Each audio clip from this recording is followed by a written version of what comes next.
네, 그냥 이어서 하겠습니다. 아, 녹화가 이렇게 홀짝홀짝 되니까 지금 이제 그 다음 주차 수업이구나. 좀 전까지 이제 삼성바이오로직스 얘기를 했고요. 지난 주에 올려드린 거고, 자 이제 강의 말미에 대우조선 해양 사례도 같이 보기로 했는데, 대우조선 해양 사례를 그 PC를 보면서 쫓아가기에는 또 시간이 너무 많이 들 것 같아요. 지금 제가 녹화를 한 게 지금 좀 전에 지난 시간에 한 게 이제 11주차, 그쵸? 11주차에서 이제 재무회계가 다 끝났어. 재무회계 끝났고, 그다음에 이제 남은 게 12, 13, 14 이렇게 남았어요. 응? 근데 제가 강의하면서 항상 마지막 14주차 때는 총정리를 한번 해줘요. 총정리를 하고 뭐 기말고사를 어떻게 준비해라 뭐 이런 식으로 얘기를 해줍니다. 이 시간을 따로 갖는 이유는 너무나도 그 얇지만 폭넓게 다뤘기 때문에 집중해서 공부할 부분이 어디다라는 걸 이제 알려드리기 위해서 하는 거고요. 그러면 이게 두 번 남았거든. 두 시간씩 두 번 남았는데 우리가 남은 주제가 원가 관리 회계하고, 그쵸? 세법 세무 회계를 해야 돼. 이걸 해야 되니까 시간이 별로 없어요. 오늘 제가 녹화를 하면서 오늘 이번 주 수업은 요거예요. 요거를 할 거고 다음 주에 세법 세무 회계를 할 거예요. 그럼 대우조선 해양은 간단하게만 그냥 언급만 해드릴게요. 대우조선 해양은 뭐냐면은 얘네들이 매출액하고 영업이익이 계속 플러스를 기록하면서 이렇게 쭉 회계 처리를 해오고 있었어. 그런데 영업활동 현금 흐름은 계속 마이너스가 나고 있었어요. 제가 현금 흐름표 강의하면서 정상적인 회사라고 하면 영업이익보다 영업활동 현금 흐름이 더 크다라고 했어요. 왜냐하면 이 감가상각비라는 애 때문에 클 수밖에 없어. 물론 운전자본의 변동 때문에 작아질 수 있어요. 근데 운전자본 그 대기업 같은 경우에는 운전자본의 변동이 막 그런 거 있잖아. 매출채권의 증가 감소, 매입 채무의 증가 감소 막 이런 거. 그게 어느 해에는 막 증가, 어느 해에는 막 감소. 아니면 매출채권이 계속 증가해. 이러지 않고 어느 정도 일정한 수준을 유지하는 게 일반적이거든요. 그래서 이 감가상각비 때문에 영업현금을 더 크게 마련인데 얘네들은 계속 현금 흐름은 마이너스 이런 분식의 징후가 보였던 거예요. 응? 그래서 결국은 분식으로 판명이 났는데 어떤 분식이냐? 여기는 조선업이에요. 배를 만들어 배를 만드는데 배 만드는데 이런 뭐 핸드폰 이런 거 만드는 거랑 수준이 틀려요. 배 하나 만드는데 몇 년 걸려 몇 년.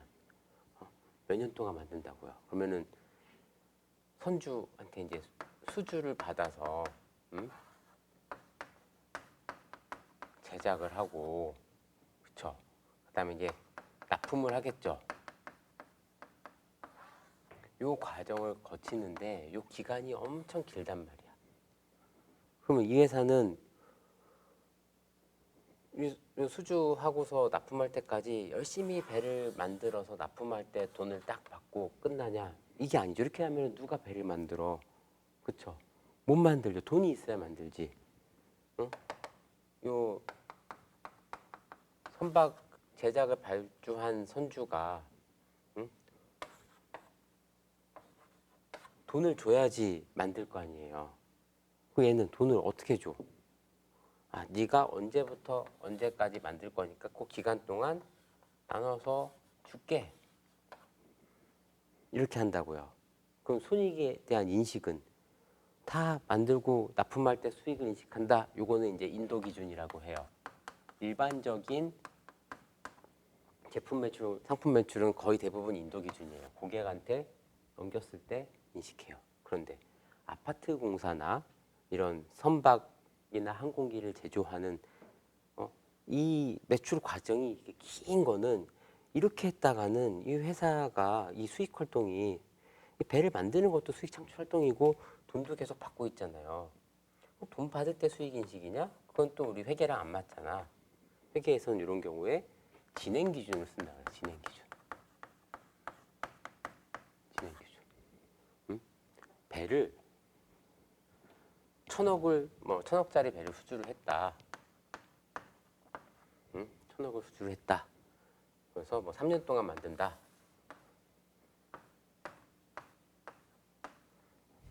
응? 이게 매출이에요. 총 매출. 천억. 3년 동안. 응? 그러면 요 배를 만들기 위해서는 예산이 있을 거 아니에요. 예산이 한 800억이야. 그래서 이익이 배 하나 만들면 200억 정도는 이익을 볼 거야. 이렇게 가정을 해볼게요. 그러면 요 첫 해에 여기에 이제 100% 이렇게 완성된다라고 하고, 그때 한 40%, 70% 이렇게 인식을 한다고 해볼게요. 그럼 요 40%까지 만들었을 때는 매출이 얼마가 되냐면은 1000억이니까 400억이 돼. 누적 매출이 이렇게까지 복잡하게 설명 안 할게요. 그냥 매출이 400억이 돼. 그냥 70% 했을 때는 30%더 늘어났을 때 이때 매출은 300억이 되겠죠. 그 다음 300억. 공정이 진행되는 정도에 따라서 매출을 인식한다고요. 공정이 진행되는 정도에 따라서 매출을 인식해. 그러면 공정은 어떻게 진행되는 걸 알 수 있을까? 이 예산이에요. 우리 예산이 배 하나 요거 만드는데 800억이 들 것 같아. 근데 이때까지 뭐 40%가 되려면은 84, 32 320억이 들었어. 이때까지는 560억이 들었어. 이때까지는 800억이 들었어. 누적적으로. 이렇게 됐기 때문에 공정률이 40%, 70%, 100%가 되는 거예요. 이게 분모가 800, 800, 800 이렇게 되니까. 이런 식으로 매출을 인식하는 건데 이 진행 기준 매출이 조작이 되게 쉬워요. 어떻게 조작할까요? 뭘 조작하는 게 쉬울까? 이 진행률을 조작하는 거예요. 진행률을 조작하는데 진행률은 예산분의 발생액이야. 그쵸? 누적 발생액이야. 그럼 이 진행률을 높이면 매출액이 올라가겠죠.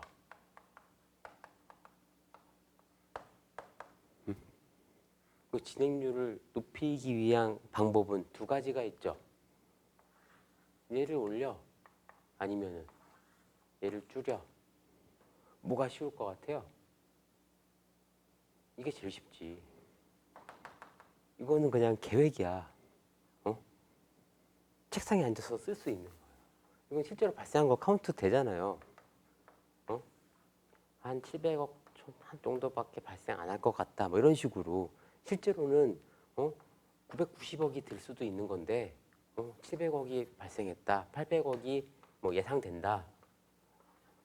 얘를 조작하는 거예요. 얘를 확 줄여버려. 그러면은 이 진행률이 퍼센트가 올라가겠죠. 그럼 매출액을 이렇게 계산을 하는 거예요. 이런 식으로 이제 매출을 부풀리는 거지. 근데 실제로 이렇게 하게 되면 돈은 어떻게 줄까요? 이 선주가 돈을 이렇게 때 맞춰 주는데 기성 확인하고 주겠죠. 기성을 확인하고 준다고. 얼마큼 만들었나 뭐 감독관 다 파견해요. 감리라고 하죠. 감리. 공사 현장에도 있고 감리를 파견해가지고 실제로 기성되는 것만큼 돈을 준다고. 근데 얘는 요 감리단이 봤을 때 공정률은 아닌데 지가 그 예산의 그 분모를 조정해갖고 낮춘 거야. 응? 그러니까 돈은 아직 얘한테 청구했다가는 그냥 혼나겠죠. 뭔 소리야? 하면서 혼나겠죠. 응? 그러니까 청구는 못해. 근데 나는 매출을 인식해. 이런 거예요. 그런 경우에 이제 매출 채권을 미청구 공사라고 해요. 미청구 공사. 건설회사가 보면 이런 건설회사도 이렇게 진행 기준을 하기 때문에 미청구 공사라는 게 있는데 미청구 공사가 되게 많았어요. 대우조선 내역은. 고객한테 청구하지 않은 매출 채권. 내가 매출을 인식하면서 진행 기준으로 매출 이렇게 분류하고 잡고서 대변에 매출 인식하고 차변에 매출 채권 이렇게 인식하는데 보통 요 매출 채권은 고객한테 돈 달라고 세금 계산서 끊고 이렇게 발행한단 말이야. 근데 고객한테 청구를 못하는 매출 채권이야. 아시? 내가 그냥 회계상 매출 인식 때문에 끄는 그런 매출이야. 이런 게 이제 미청구 공사예요. 이게 많았던 거예요. 이거를 조작해가지고 분모를. 이게 이제 근데 그렇게 되면 이제 실제로 돈은 안 들어오니까 영업활동 현금 흐름은 계속 마이너스가 뜨겠죠. 마이너스의 가장 큰 원인은 이거죠. 매출 채권의 증가. 매출 채권은 계속 증가하는 거예요. 회수는 안 되고. 회수가 되려면 실제로 기성이 돼가지고 감독관이 판단하고 돈을 송금해줘야지 회수가 되는데 그것보다 부풀려서 진행 기준을 과하게 잡은 거죠. 근데 왜 이런 짓을 하죠? 상장회사는 3년 연속 적자 이렇게 나면은 상장 폐지되잖아요. 관리 종목 들어가고 막 상장 재심사 받고 그걸 피하기 위해서 이렇게 하는 거죠. 네. 이렇게 대우조선 해양 얘기를 받고 얘네들의 분식은 이런 거였어.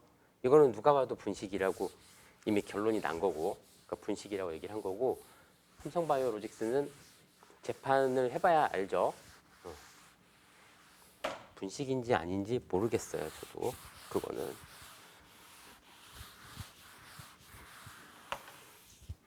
되게 안 지워지네.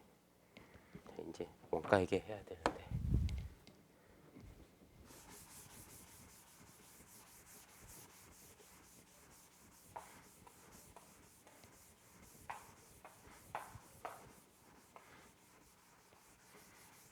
제가 지난 시간에 그 재무제표 분석을 줌 수업으로 하려고 마음을 먹고 진도를 이렇게 천천히 빼고 있어가지고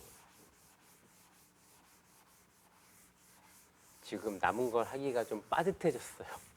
빠듯해졌는데 뭐 간단하게 하고 하면 되니까 그런 주제 드리고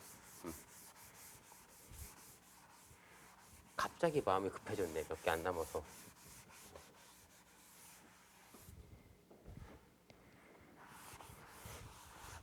자, 교재로 오겠습니다. 한 13분 됐네요, 벌써. 자, 교재 이제 9장일 거예요, 9장.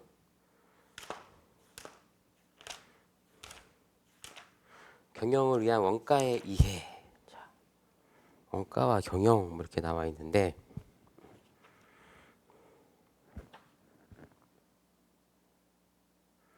원가 계산이라는 건 되게 중요해요. 원가 계산. 그러니까 원가 회계에서 얘기하는 거는 그거예요. 이렇게 원가가 한마디로 말하면은 제품 하나 생산하는데 얼마가 들까? 그걸 알아야지 제품의 가격을 책정하잖아요. 근데 우리가 회사가 제품을 한 개 만들어요? 안 그러죠. 재료를 왕창 사온단 말이야. 그리고 막 사람들이 일을 해. 월급 주고 일을 해. 그리고 제품을 막 만들어. 그러면은 얘를 얼마씩 받고 팔아야 되지? 하면 요 너는 그 만든 데 들어간 비용이 총액으로는 이제 집계가 될 거 아니에요. 우리가 물건 사오면은 사변에 뭐 원재료, 뭐 현금, 매입 재무 뭐 이런 식으로 분개를 하고 직원들 월급 주면 급여, 현금 뭐 이런 식으로 분개할 거 아니야, 그렇죠?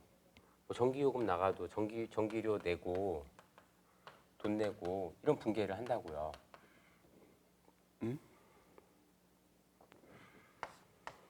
물건 팔면 매출, 뭐 매출 채권 뭐 이런 식으로 할 거고, 그렇죠?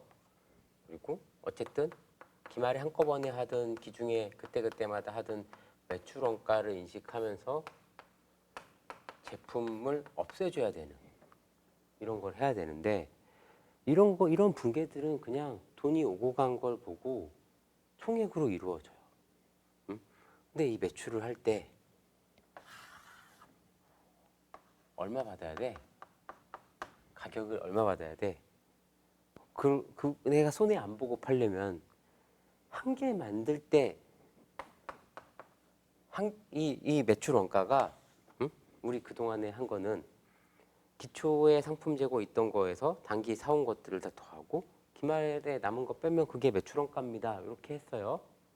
그런데 그거 말고 팔 때 그러면 얼마씩 받아야지 내가 이렇게 해서 나온 매출 원가보다 매출이 커야 될 거 아니야. 그러면 한 개 만드는데 원가는 얼마야? 한 개 원가는 얼마야? 자, 제품을 하나 만드는데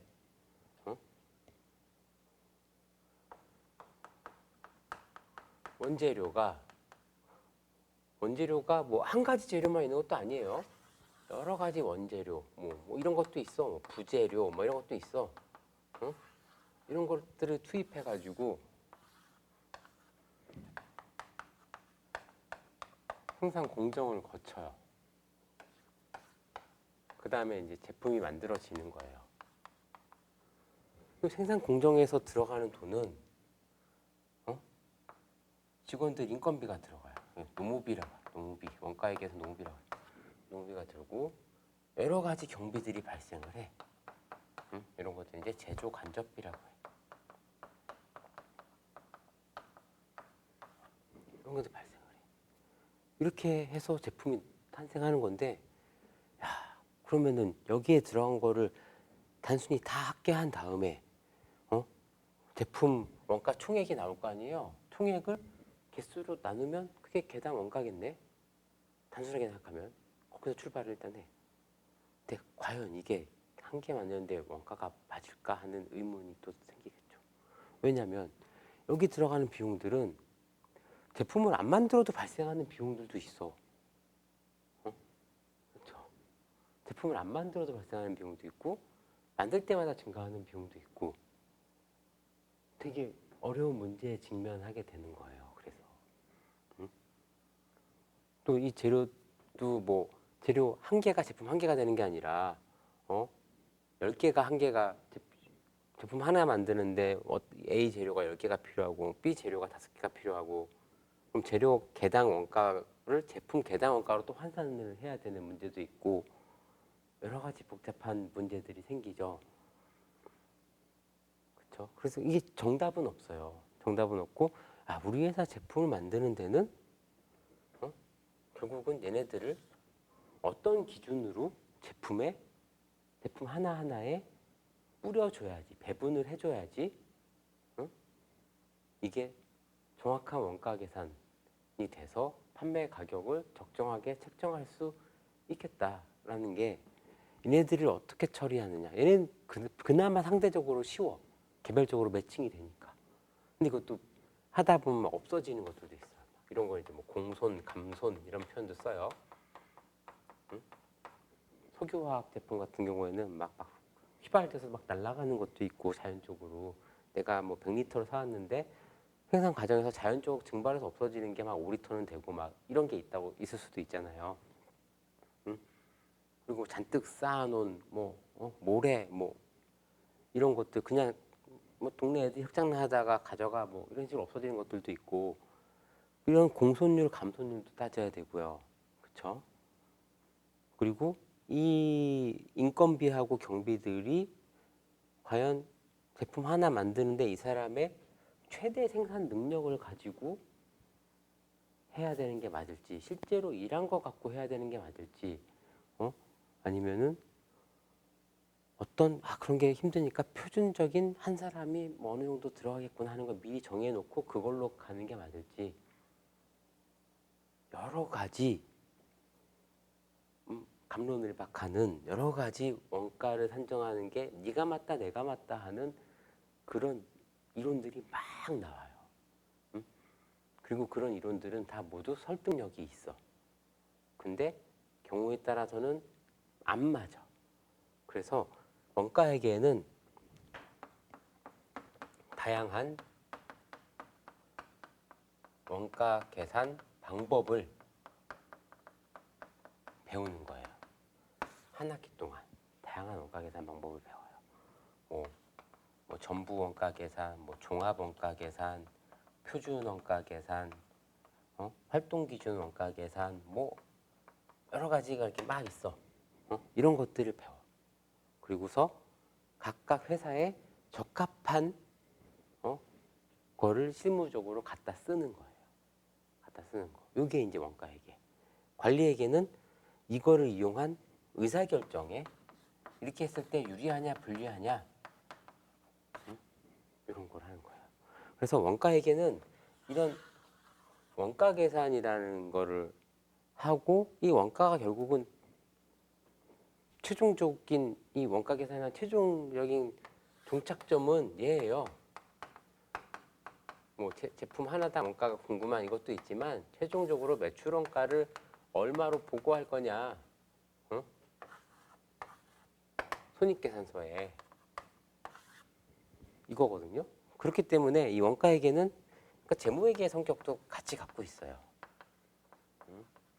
그런데 재무회계 시간에 이런 원가를 하지 않는 이유는 너무 많어. 너무 많아. 공부해야 될 게 너무 많아서 재무회계 시간에는 항상 우리가 아주 친숙한 상품이라는 개정 과목, 상기업을 예로 들어가지고 수업을 쭉 진행을 해요. 근데 이런 것들은 뭐냐면은 제품이에요, 제품. 실제로 우리가 접하는 그런 여러 가지 이런 것들 다 제품이죠. 만든 거잖아. 응? 이런 거 핸드폰, 계산기, 책 다 제품이죠. 이건 탁자, 의자 다 제품이에요. 그렇죠? 어쨌든 제품이란 과정을 거친 애들이잖아. 어떤 제조 회사가 있으니까. 그렇죠? 제품이라고 안 하고 그냥 상품이라고 그냥 딱 말하기 좋은 게 그러니까 이런 제품을 사다가 마진을 붙여서 파는 애들이 이제 상기업, 이마트, 하이마트 이런데, 그런 데가 이제 상품 매출이 있는 거고, 대부분의 어떤 기업들은 뭔가를 만들어서 파는 일을 한다고요. 그 원가회계가 되게 중요해요. 그래서 실제로 많은 이렇게 조그만 회사들은 자기가 이거 하나 만드는데 얼마 드는지 모르고 그냥 팔아요. 그쵸? 토스트 가게 아줌마가 토스트 한 개당 원가가 얼마인지 알까요? 잘 몰라. 그냥 뭐 식빵 가격, 계란 가격 정도 그거지. 뭐 가스를 쓰고 자기가 나와서 일하는 거 뭐 이런 거를 가격에 어떻게 반영해야 될지는 모른다고요. 그냥 그거죠. 전통적으로 시장에서 이 정도 가격에 팔리니까 이 가격에 맞춰서 내가 재료를 얼마큼 써야 되겠다 하는 그런 감 정도 있겠죠. 감. 근데 이런 뭐 삼성전자나 뭐 이런 회사들은 원가 계산을 잘 해야 되겠죠. 네. 그리고 잘 하겠죠. 이런 걸 배우는 거예요. 뭘 원가라고 하고 뭘 비용이라고 하냐 뭐 이런 얘기부터 나오는데, 자 262페이지 보면 원가와 비용을 구별하자. 이거 우리 재무회계 시간에 다 한 거예요. 자원을 획득하기 위해 치른 대가를 원가라고 한다. 그리고 수익 창출 활동에 사용되어 소멸되는 원가가 비용이다. 자원을 획득하기 위해 치른 대가를 원가라고 한다. 우리 그거예요. 유형자산의 취득원가, 재고자산의 취득원가, 순매입액 이게 취득원가라고 하죠. 재고자산의 취득원가 뭐 이런 거 그게 취득원가. 걔가 사용되면 이제 비용이야. 재고자산이 사용돼서 비용이 되면 그 비용 이름이 매출원가예요. 매출원가가 계정 과목 이름이 원가가 들어가 있어서 그렇지 비용이에요. 매출원가라는 비용이야. 유형자산의 취득원가 걔를 비용 처리해 뭐죠? 감가상각비 이런 걸로 비용 처리한다고. 응? 원가 비용 이런 식으로 이제 구분하면 되고요. 자, 관리회계와 재무회계 차이점 이거는 우리 뭐 첫 시간에 다 했던 거니까 쭉 넘어가서 요 제조기업의 원가는 제조원가가 중요하다라고 한 267페이지 여기 있는 얘기를 이제 볼 건데 전통적으로 원가를 이렇게 구분해.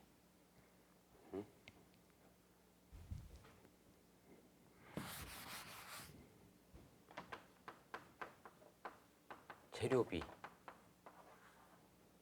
생산 공정에서 발생하는 노무비와 경비 또는 뭐 얘를 제조 간접비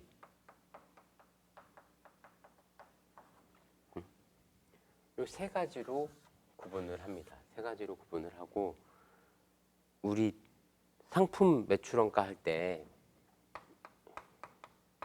이거 배웠잖아요. 매출원가는 기초상품 재고 더하기 단기 매입 빼기 기말 재고예요. 제품의 매출원가도 똑같아요. 상품만 제품으로 바뀌어. 기초 제품, 기말 제품, 기말 상품 재고가 아니라 기말 상품 재고, 기말 제품 재고가 되는 거야. 이렇게. 단기 매입은 매입이 아니죠. 단기 제품 제조 원가라는 말을 써요.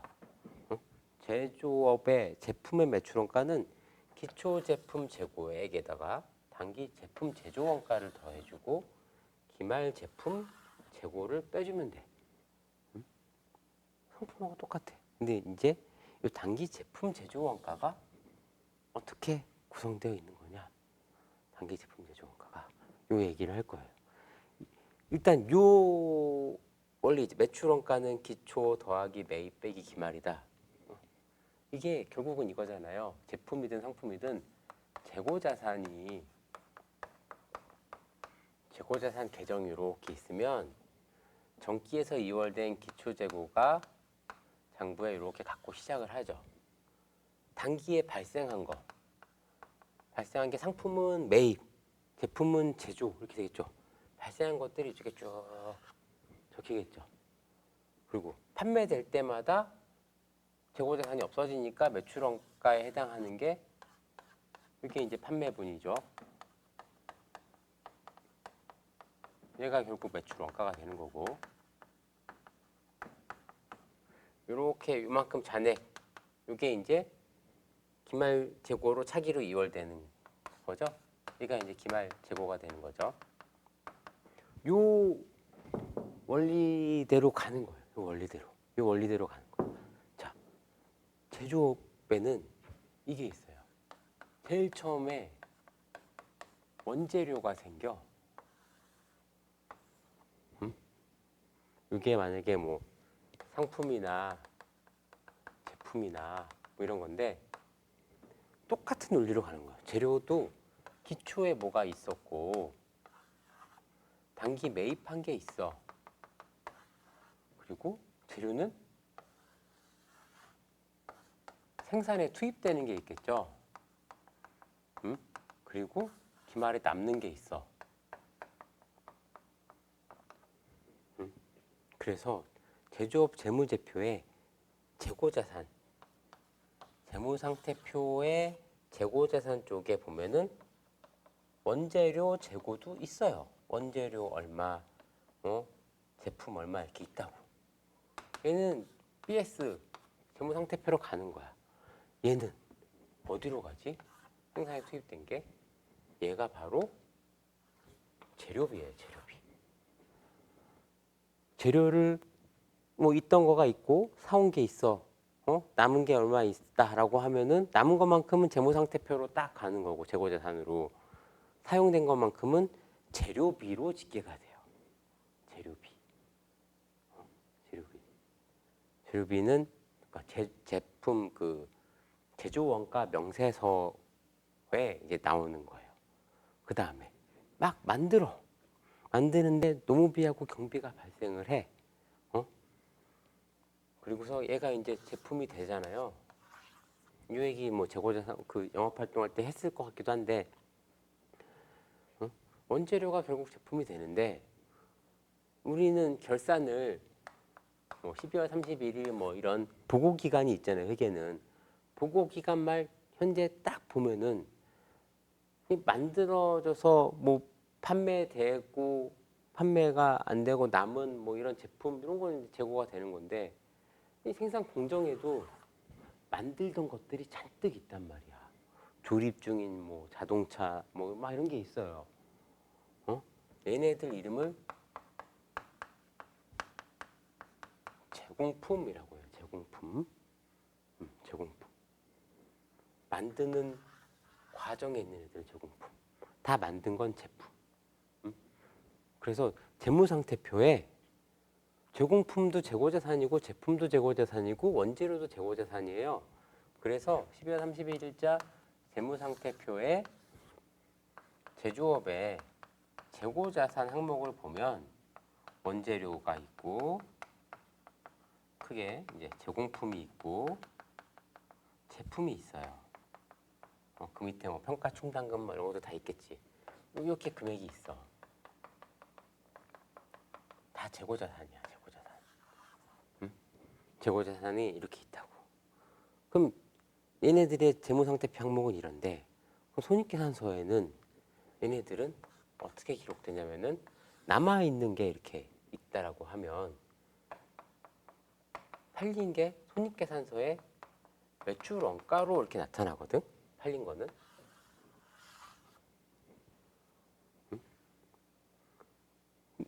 근데 중간에 요 매출 원가 가기 전에 제조업은 한 가지 표가 더 있어요. 재무제표 하나 더 있어. 근데 이거는 공시하는 재무제표는 아니에요. 공시하는 재무제표가 아니어서 우리 재무제표의 종류, 재무상태표, 손익계산서, 자본변동표, 현금흐름표, 주석 이렇게 5가지 있다고 그랬잖아요. 거기에 안 들어가. 안 들어가. 왜냐하면 원가는 기업의 기밀이에요. 이 원가 명세서는 만들긴 만들어야 돼. 만들어서 회계사한테 감사도 받아야 되고요. 그 세무서에 신고할 때 그 국세청에도 제출을 해야 돼요. 있어야 되는 서류야. 그런데 재무제표를 공시할 때는 공시하지는 않아요. 원가 명세서를 공시하지 않아요. 회사의 기밀이겠죠. 제조 원가 명세서라는 게 있어. 손익계산서랑 비슷한 구조로 가요. 제조 원가 명세서가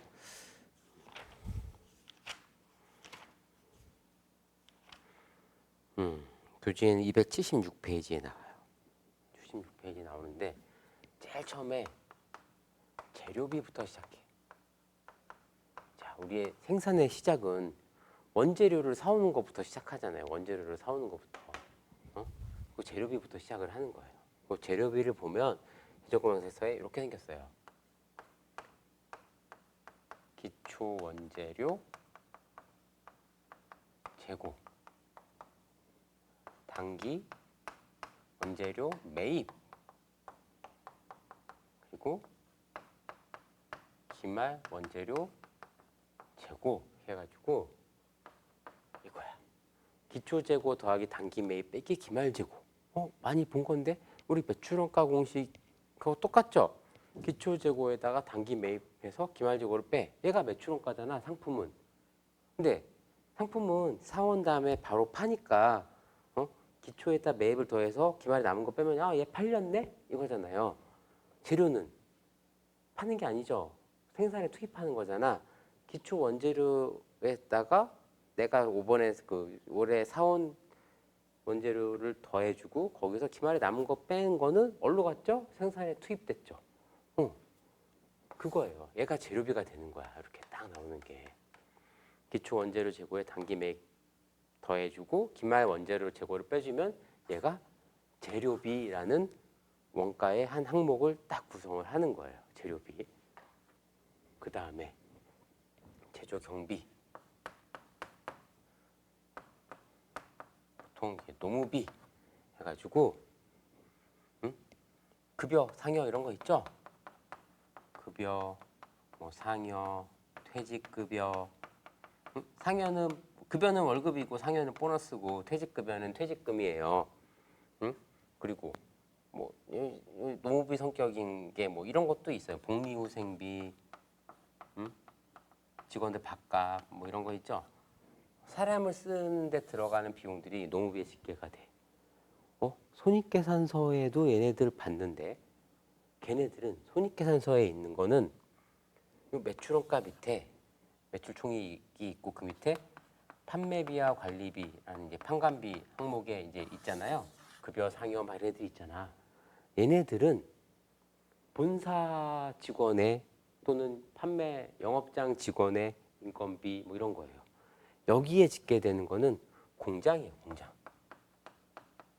생산에 투입되는 공장 직원의 인건비들은 제조원가 명세서로 집계가 돼요. 손익계산서에 집계되는 게 아니야. 제조원가 명세서로 가. 제조원가 명세서로 가. 그 다음에 경비라고 해가지고 전기, 수도, 뭐 수도광열비, 전기료, 뭐 운반비 어쩌고 저쩌고 막 여러 가지 비용도 발생할 거 아니에요. 그럼 이렇게 딱 경비에 집계해. 얘도 이런 항목들도 판관비에도 있는 항목이에요. 근데 판관비에 있는 거는 본사나 영업장 이런 거고 공장에서 발생하는 경비들은 뭐 감가상각비, 기계나 뭐 공장 건물의 감가상각비 이런 것도 다 경비에 들어가요. 여기에 싹 집계를 해. 그러면은 얘네들은 분계된 걸 이렇게 더하는 거잖아요. 이렇게 더해. 이게 세 개를 다 더하면 좁게 썼는데 더하면은 4번이 이거 뭐죠?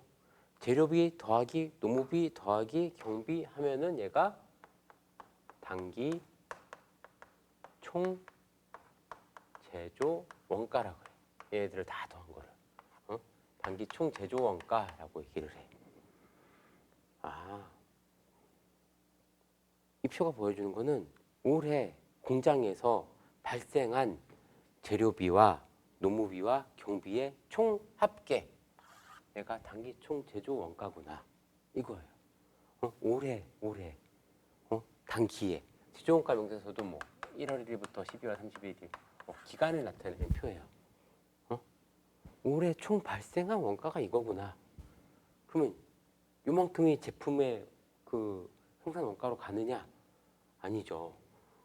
우린 요 생산 공정이 있고 결산기를 딱 끊는다고 했을 때 경기 말에 만들다 만 애들이 있을 거 아니야. 재료비를 봐도 그걸 알 수 있잖아요. 기초에 원재료가 얼마가 있었다로 시작하잖아요. 그리고 기말에 얼마가 남았으니까 이번 재료비는 이거예요라고 얘기를 하는데 단기 총 제조원가도 마찬가지예요.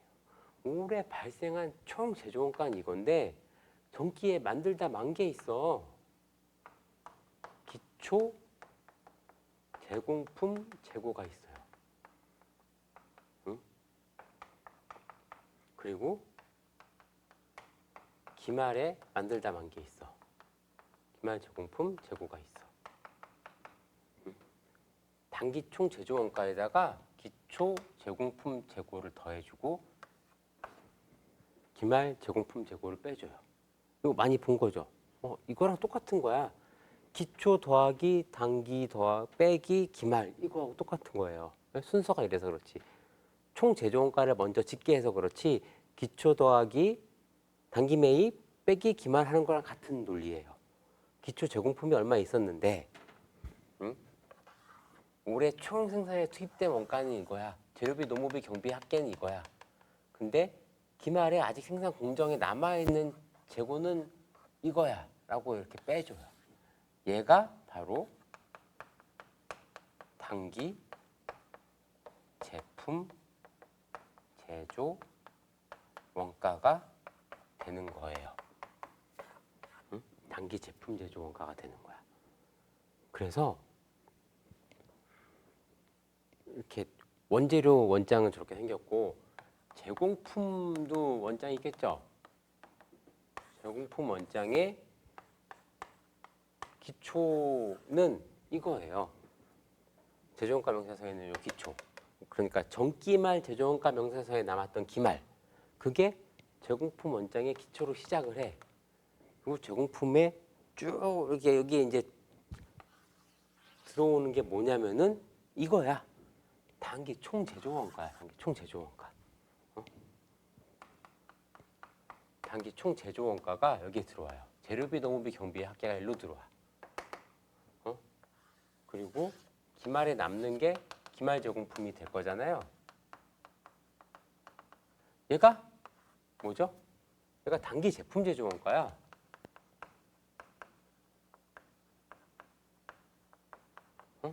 이 단기 제품 제조 원가는 어디로 가? 제품으로 가는 거야. 제품도 기초가 있었을 거 아니에요. 그리고 기말이 있고 팔린 거 이건 이제 매출 원가죠. 상품 같은 거 이제 사온 거 여기다 쓰잖아. 제품은 요 단기 제품 제조 원가가 제공품에서 제품으로 이렇게 넘어오는 거야. 요 단기 총 제조 원가에는 농무비, 경비 발생액 그리고 요 원재료 계정에서 넘어온 재료비 이렇게 타는 거야. 그 재고 자산의 흐름이 원재료 계정, 제공품 계정, 제품 계정으로 가는 거예요. 그리고 여기서 또 다른 게 재무상태표 항목이 아닌 걸로 빠지는 게 얘가 원가로 빠지는 게 원가 계산서로 빠지는 게 재료비가 여기서 나오고 제공품 쪽에서는 단기 총 제조 원가가 나오죠. 그러니까 단기 총 제조 원가를 짓게 해서 단기 제품 제조 원가가 나오죠. 여기서는 매출 원가가 이제 나오는 거고. 이게 원가의 흐름이에요. 원가의 흐름. 그래서 일단은 재료비랑 농업이랑 경비를 구분을 하고 걔를 원가 명세서에 집계를 한 다음에 단기 제품 제조 원가를 뽑아내. 얘가 결국은 매출 원가 계산의 근거가 되는 요 단기 제품 제조 원가가 되는 거예요. 그리고 기초 제품 재고와 기말 제품 재고를 고려해서 올해 매출 원가를 계산해서 손익계산서에 공시를 하는 거예요. 이게 이제 제조업의 원가 흐름의 과정입니다.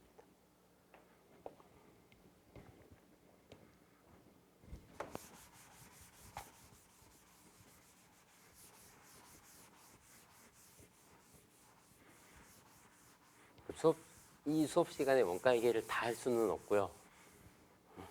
몇 가지 포인트들만 얘기할 수밖에 없어서. 왜냐면 관리 회계도 해야 되거든.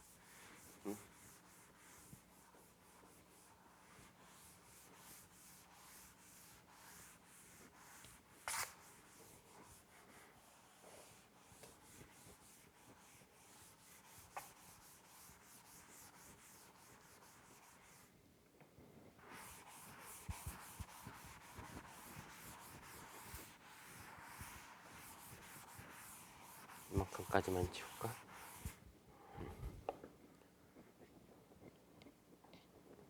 자, 규제 지금 276페이지에 있는 제조원가 명세서를 봤고요. 우리 274페이지 보시면 이렇게 원가 이렇게 흐름이 나와 있죠. 재료를 구입해서 재료 재고가 재료비로 가고 그리고 요 단기총 제조원가라고 이렇게 노란 박스 되어 있는 게 거기를 이제 공장이다 이렇게 생각하면 돼요. 공장. 거기서 농업이랑 경비가 발생해서 제공품 재고가 되고 제공품 재고에서 이제 완성된 것들이 이제 제품 재고가 되는 거고 팔리면 매출 원가가 되는 거죠. 그리고 밑에 나와 있는 공식들은 제가 지금 설명하면서 다 봤던 설명을 이렇게 했던 내용이니까 그냥 쭉 보시면 되고요. 뭐 재료비, 농업비, 경비가 뭔지도 그냥 얘기하면서 다 느끼셨죠. 그렇게 보시면 됩니다. 그리고 277페이지에 있는 것도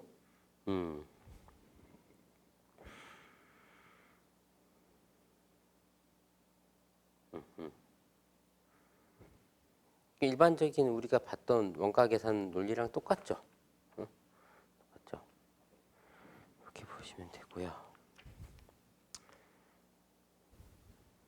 실제로 278페이지 보면 이렇게 생겼어요. 제조업의 제조원가 명세서가.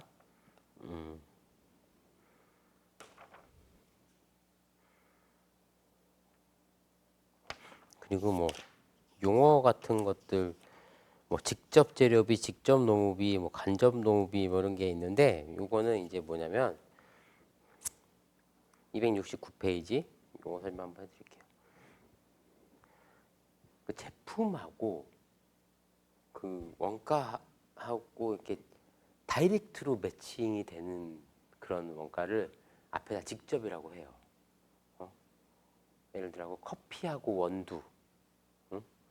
바리스타하고 뭐 이런 커피, 바리스타 인건비는 직접 노무비가 되는 거고, 그렇죠? 그리고 커피의 원두는 직접 재료비가 돼. 간접 재료비는 이제 어떤 거냐면은 종이컵 같은 거, 빨대, 종이컵, 재료비긴 재료비인데 커피 한 잔 만드는데 항상 발생하는 것도 아니야.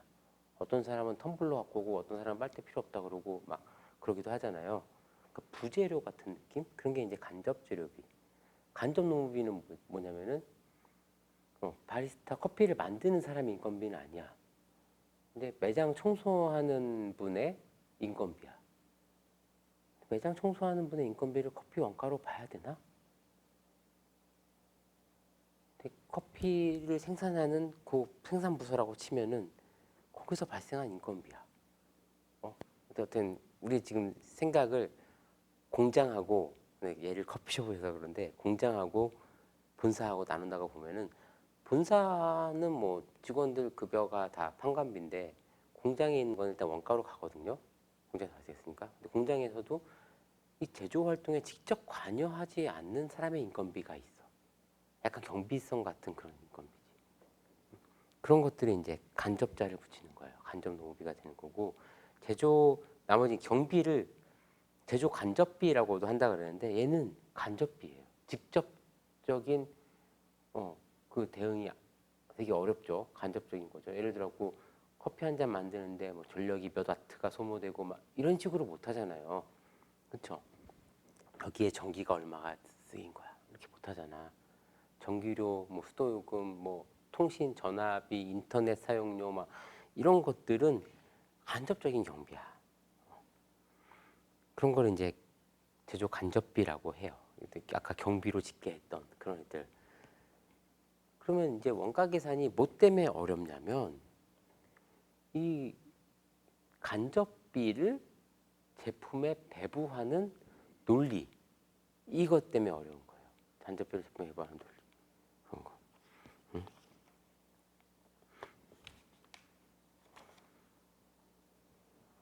산책로에 나와 있는 것도 보시면 될 것 같고 간접비를 배부하는 논리 이게 우리 일상생활에서도 많이 있어요. 친구들끼리 저녁을 먹었어. 4명이서 먹었는데 ABCD가 뭐 회비를 걷어서 저녁 먹은 거를 응? 똑같이 n분의 1 돈 걷어가지고 하는 방법이 있을 거고 계산하는 방법이 있을 거고 자기가 먹은 거 자기가 계산하는 방법이 있고 그쵸? 아니면은 뭐 나는 A를 시키고 뭐 이 친구는 B를 시키고 했는데 더 비싼 걸 시킨 애가 있고 딴 거 시킨 애가 있고 하면 자기가 부담한 것만큼 이렇게 배분하는 것도 합리적이죠. 또는 어떤 애가 그러니까 막 난 배불러서 많이 못 먹겠어 뭐 이런 거 잘 나는 다이어트 중이야 너 먹어 막 이런 식으로 해가지고 어떤 애가 더 많이 먹었어.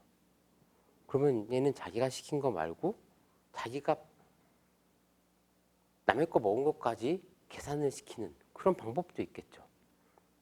그때그때 어떤 방법이 옳다 나쁘다라기보다 어떤 방법이 이 상황에는 적합해라는 거는 있을 거예요. 그렇죠?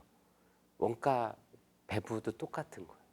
제조간접비를 어떤 인과관계에 따라 배부를 하느냐, 얘가 일으키는 부가가치, 이것 때문에 발생한 어떤 수익이 더 크다, 뭐라고 하면은 그 공로를 더 이게 높게 치는 거죠. 그런 쪽으로 이제 인과관계 기준으로 배분을 한다든지 아니면 더 혜택을 많이 본 애가 더 많이 부담을 한다든지 여러 가지 기준들이 있어요. 뭐 인과관계 기준, 뭐 수혜 기준, 뭐 이렇게 막 논리들이 있는데요. 그런 거는 이제 원가액의 시간이 아니니까 다 할 수는 없고 객관식 문제 같은 것들은 이건 한번 볼까요? 뭘 볼까? 객관식은 되게 쉬운데. 문제 8, 90 요거를 볼까요? 8번 단기 총 제조원가는 얼마인가 이랬죠. 뭐 되게 훅 금방 넘어가는 것 같죠. 이렇게 할 수밖에 없어요. 단기 총 제조원가 뭐예요? 단기 총 제조원가는 재료비 더하기 농비 더하기 제조경비 이거죠? 재료비가 얼마냐면 단기 재료비 55만 원. 그쵸? 그다음에 단기 농업비 25만 원. 쉽네.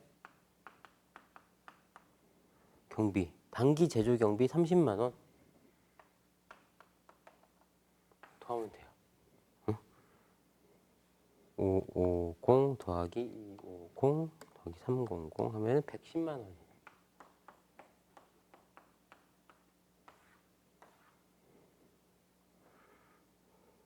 그러면 단기 제품 제조 원가는 얼마냐?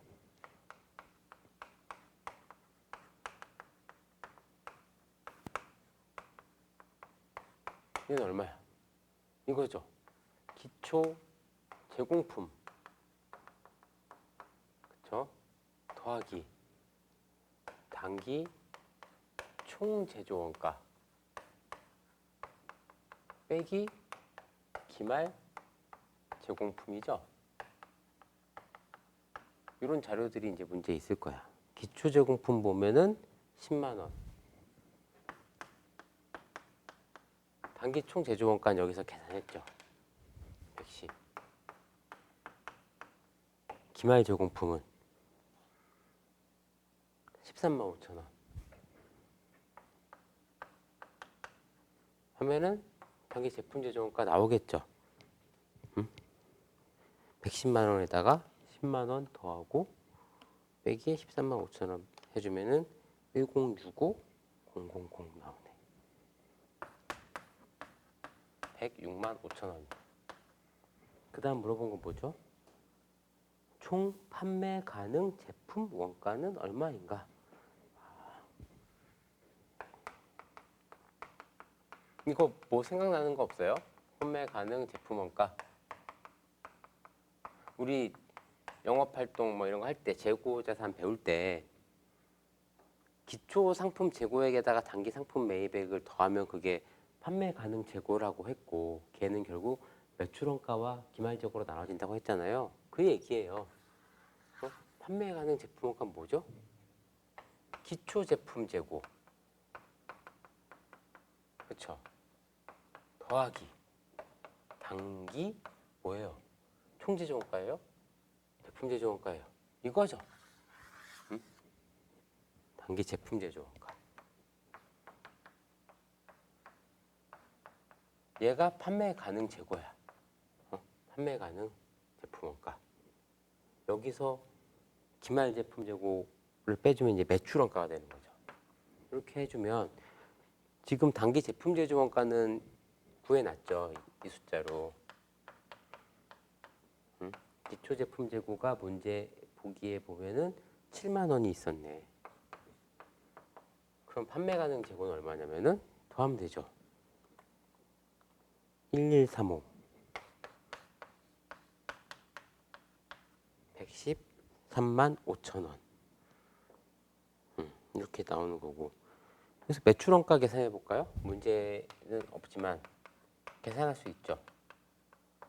매출원가는 여기서 계산한 요 기초제품 재고 더하기 단기 제품 제조 원가 판매 가능 재고 1135. 여기서 기말 재고 빼주면 되죠. 기말 재고가 15,000원이에요. 이렇게 하면 이게 매출원가가 되겠죠. 이렇게 보시면 됩니다. 그 다음에 원가 계산은 지금 각 항목별 분류하고 약간 재무회계적인 부분을 이제 설명을 한 거고, 관리회계적으로 들어가면은 이제 그렇게 그래 이렇게 나온 그 제품 제조 원가가 얼마인지는 알겠어. 단기 제품 제조 원가가 요거야. 그러면 이게 단위당은 얼마야? 이거예요. 단위당은 얼마야? 포인트가 그거예요. 근데 그거를 하기가 지금은 어려우니까 좀 이따가 이제 관리회계를 설명하면서 약간 좀 그런 거 맛은 좀 볼 거예요. 단위당 원가에 대한 개념에 대한 맛은 좀 볼 거고, 일단 이렇게 원가의 흐름이 이렇게 된다. 그리고 이 전통적인 그 원가 회계에서 다루는 내용들은 결국은 이런 단기 총 제조 원가를 집계하는 과정에 있는 재료비, 농우비, 경비 얘네들을 제품에 배부하는 건데, 결국 제품 한 개를 만드는데 제품 어떤 단위당 재료비, 단위당 농우비, 단위당 경비를 계산해내는, 여기에는 다양한 방법이 있고 그런 거를 배우는 거다. 이렇게 알아두시면 돼요. 자, 원가회계 뭐 구장에 대한 내용은 이 정도만 하고 넘어가고, 잠깐 쉬었다가 이제 10장으로 넘어가겠습니다.